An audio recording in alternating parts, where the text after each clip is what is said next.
Welcome back to my channel, or welcome if this is your first time here. Today I am sharing 3 dinner recipes that are all quick and easy, perfect weeknight meals, and are also really great if you are going to be entertaining because they're absolutely delicious and beautiful to look at.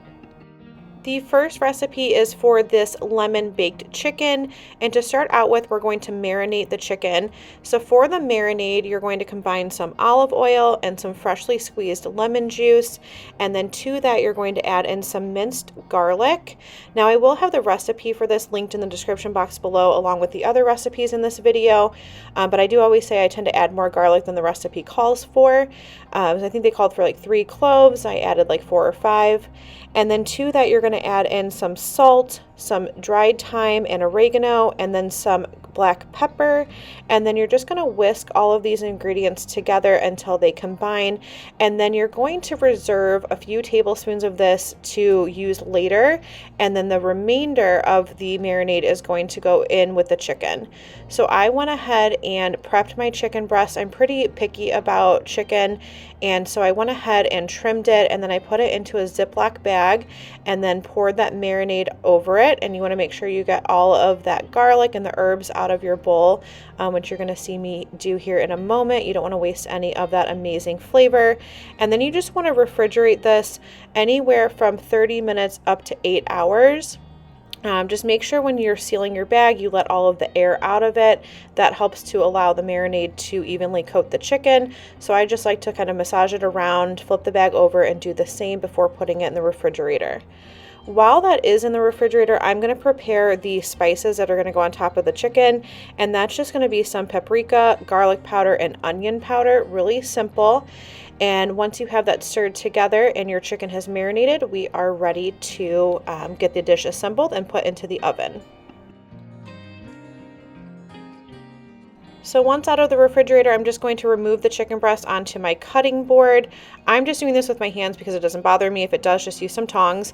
And then you want to take some paper towels and then blot that dry. And then we're going to go over the top of it with the spice blend that we put together and just make sure to evenly coat it on each side. Now, when you're blotting it dry, you're not wiping the chicken off. You don't want to lose like some of that garlic and the herbs that were in your marinade, but you just don't want it to be too wet. The last step of the recipe is to take a lemon and thinly slice it, and you're going to line the bottom of an 8-inch pan with the lemon slices, and then you're going to put your chicken breast on top of them and then pour over that remaining marinade before covering it with foil to put in the oven. Now, the lemon slices do a couple of things. One, it adds a lot of flavor to the chicken breast while it's baking in the oven, but it also helps to keep a lot of moisture into the chicken. So it is absolutely amazing. You have to try this recipe and this method of cooking it because it definitely does make a big difference. And then I just pop this into a 350-degree oven, and you're going to let that cook for about 35 to 40 minutes until your chicken reaches 165 degrees. And then once it came out of the oven, I let it rest for a few minutes, and then I sliced it. And then here I'm serving it with a pasta salad, which I did share in my last video, so I will have that linked for you in the description box below.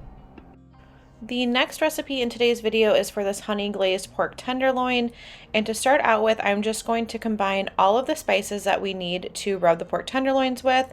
So that's going to be some garlic powder, dried thyme, and rosemary. So I just used Italian seasoning because I didn't have the dried rosemary, and then some onion powder and some paprika. You just want to stir all of those together until it is well combined, and then we're going to prep the pork tenderloins. I did go ahead and prep the sauce that goes over the top too before I spice the pork tenderloin. So what you're going to do is just combine some honey with some garlic, and I just chopped up about 5 cloves of garlic here, and then a little bit of sriracha. You can add as much or as little as you'd like based on like the heat level that you like. And then also some soy sauce and some Dijon mustard. So my husband and I have a joke going I've mentioned before about all the different pork tenderloin recipes that we have tried in the past few months. And that's because I'm really picky with meat, like I've said, and pork tenderloin surprisingly does not bother me. It's not a strong, like porky taste. The meat is really tender. And then also the price of it is absolutely amazing. With food costs increasing, if that's something that you're concerned about, I would definitely check it out. I know that it can vary based on where you live, but it is a very inexpensive cut of meat and really delicious. You just want to make sure that you remove the silver skin from your pork. So you'll see that I've already done that here. And then I'm going to go ahead and salt and pepper all of the sides of the meat before going in with a spice blend. Now, if you want me to show in another video removing the silver skin, I think I do have that in my barbecue pork recipe video. If not, I would be happy to do it. If you want to see it, just let me know in the comments down below. Once you've salt and peppered, you're going to go ahead and just add on the spice mix that we mixed up earlier. And in case you're wondering, the reason that I salt and pepper this separately and don't add it to the spice mix is, for me personally, it's just a lot easier to know how much to put on there than to measure out the salt and pepper, because I feel like I can kind of eyeball it by going down the length of the meat versus trying to figure out how much to put into the spice mix. You also want to be sure to make sure that you really press that mix into the meat because it is dry. There's not a liquid or oil on it, to make sure it adheres all the way. So to sear the pork tenderloin, I just heated up my skillet with some vegetable oil until it was hot, and then I'm adding them in one at a time so that way they don't steam and that they can really sear. You can see from the size of my pan, it's just not large enough to get a good sear on both pieces. I recently made some pork tenderloin over at my parents' house, and they have one of those electric skillets that plug in, and that fit both pork tenderloins really nicely. So if you have one of those, this would be a great place to use it. And then once you get that seared, this is going to go into the oven at 375 for 15 minutes. Then I went ahead and took it out of the oven and topped it with the glaze mixture and put it back into the oven for another about 15 minutes until the internal temperature was 145 degrees. Now you do want to make sure that you line your pan with foil for easier cleanup. And this step I did do differently than the recipe. The recipe says to top it before putting it in the oven, and then you have to tint it with foil partway through so that way the topping doesn't burn. And to me, that just didn't make sense. So I went ahead and did it this way, and it was absolutely perfect. I just served it with some mashed potatoes, and then we were ready for dinner. The last recipe that I'm sharing in today's video is for this pasta with some shrimp and white wine sauce. I'm just going to start by getting my Parmesan cheese shredded that I'm going to need for the sauce later. I always like to do my prep steps in the beginning just to get it out of the way. If you are interested in this grater, I absolutely love it. I've mentioned it before, and I will have it linked in my description box below. Once I've done that, I just went ahead and peeled and deveined my shrimp. I'm adding them into about a tablespoon of olive oil over about medium-high heat. I'm just going to season it with a little bit of salt and pepper, and this is just going to take a couple of minutes. Once they start to turn pink, you're going to see that I'm going to come in and flip them over to the other side. Now, the original recipe makes this with scallops, and I absolutely love scallops, and I think that would be amazing with this recipe. But I had this shrimp on hand that I wanted to use up, so that's why I'm using it here.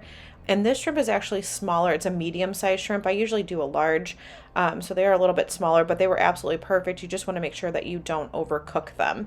Again, like I said, it just takes a couple of minutes, and they are done. Once they are cooked, I'm going to remove them to a separate bowl and then put our sauce together. So once I removed the shrimp from the pan, I just went ahead and added in a tablespoon of butter into the olive oil that was remaining, and then sauteed a few cloves of garlic. And then once that cooks, you just want it to cook until it's fragrant and starts to brown up a little bit. You're going to add in the rest of the ingredients. So that's going to be 1 cup of white wine. If you didn't want to use white wine, you can use like a chicken broth or a vegetable broth. I do that a lot when recipes call for wine, but I did want to try this one with the wine because it had such few ingredients, and I just wanted to see what the flavor was like, and it really was amazing. But if you don't want to use wine, like I said, just use a broth here. Once you add in that wine, you want to let this come to a boil over about medium-high heat, and then you're going to let that wine reduce down by half. And same thing if you're using the broth, you want to let the liquid amount reduce down about halfway.